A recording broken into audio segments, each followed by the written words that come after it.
Hi, welcome back to Epic. I hope you're doing fine. Today, I'm going to talk about how climate change threats are perceived by the American public. So, again, in most cases, climate change is perceived as a distant threat. It doesn't concern me, it concerns some poor Africans, which I don't really care about. Why should my tax dollars support some poor farmers in Africa? Why? How am I connected to these people? So it's a distant threat. It's happening far away to people I don't really care much about, and therefore I don't have to do anything. To make matters worse, people are generally very pessimistic when it comes to tackling climate change. There's a graph here. This was taken in October of 2017. It asks some Americans 18 years of or older to talk about the issue, and only 5% said humans will reduce global warming and will do it successfully. Only 5%. 25% said humans could reduce global warming, but people aren't willing to change their behavior. So we're not going to either.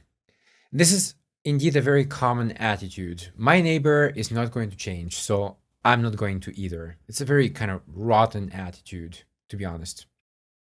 7% of people said simply global warming isn't happening, and 15% said humans can't reduce global warming even if it is happening.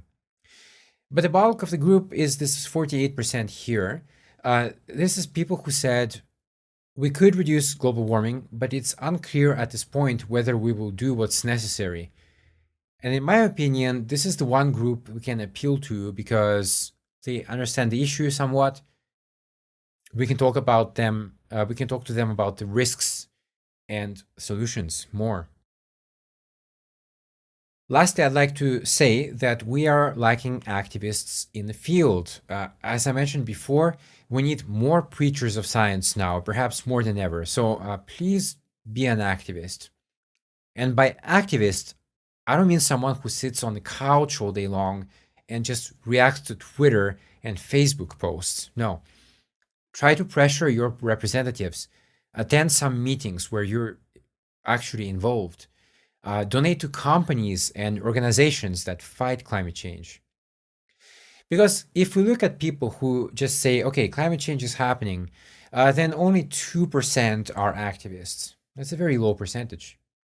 But if you frame the problem a little bit better, if you say, okay, it's certain, there's a high risk perception, it's human caused, and it's solvable, well, in that case, 40% of people are activists. They know the topic, they're confident, they can talk about it, and that's what we need. We need more knowledgeable people to talk about the topic. And we need to do it nonstop because that's what the other side, the climate change deniers, do. They bombard platforms like YouTube, Twitter, Facebook, etc., with misinformation on a maybe hourly basis. Now, we're going to talk about what the people actually know about climate change. So, this is data from March 2018 in the US. By the way, all of that comes from Yale, okay?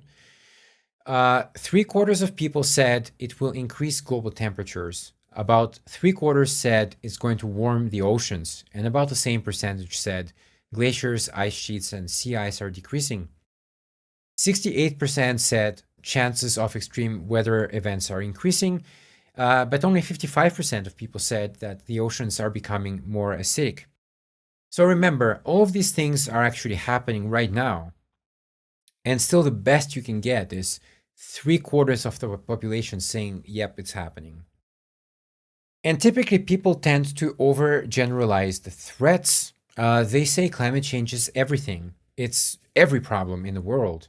And I already talked about that before, about what climate change is and what it isn't. Here we have things like volcanic eruptions are increasing. 40% of people said that's the case. Acid rain is increasing. 47% of people said yes. The hole in the ozone layer is getting bigger. 60% of people said yes. So these are all incorrect responses, and yet you still get a pretty high number of people saying, yep, it's happening. When it comes to climate science literacy, the numbers are again pretty disappointing. So, burning oil and other fossil fuel produces CO2. Only half the people said, yeah, that's the case. Greenhouse gases, we talked about them before, and that they act as a kind of blanket or a carrot blocking the sink. So, greenhouse gases are a blanket around the Earth holding the heat. Only 32% of people said, yes, that's the case. CO2 traps heat in Earth's atmosphere. Only 30% of people said that's the case.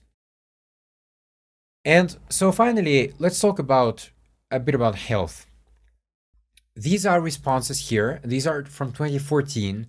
Now, these are unprompted. What that means is people were asked, okay, what do you think are some climate change related health problems? That's a very open ended question, and you can write anything you can think of. Well, in this case, the numbers are extremely low.